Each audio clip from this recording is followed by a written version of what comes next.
3 جگہوں پر اپنے دل کی طرف دیکھو.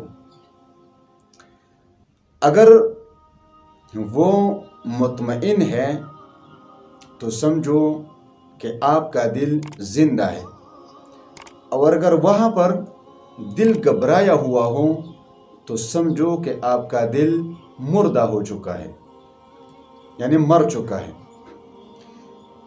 ویسے ڈاکٹرز کہتے ہیں کہ دل میں مین 3 شریانے ہوتے ہیں جو خون سپلائی کرنے والے ہوتے ہیں. ویسے ہوتے تو رگے بہت ہیں، لیکن یہ 3 مین ہیں.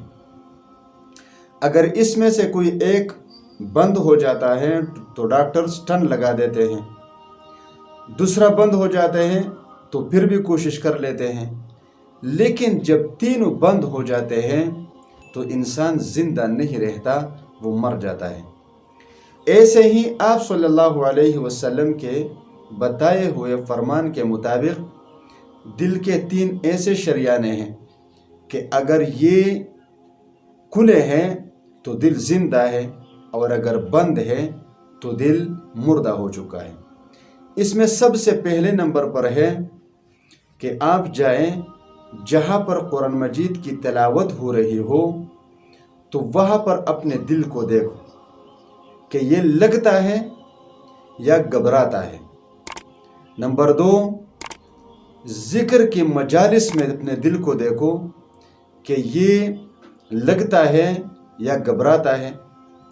تیسرے نمبر پر تنہائی میں اپنے دل کو دیکھو کہ وہ گھبراتا ہے یا لگتا ہے، یعنی مطمئن ہے. اگر ان 3 صورتوں میں دل مطمئن ہے، یعنی قرآن کی تلاوت پر وہ دل مطمئن ہو جاتا ہے اور اس کو سکون ملتا ہے.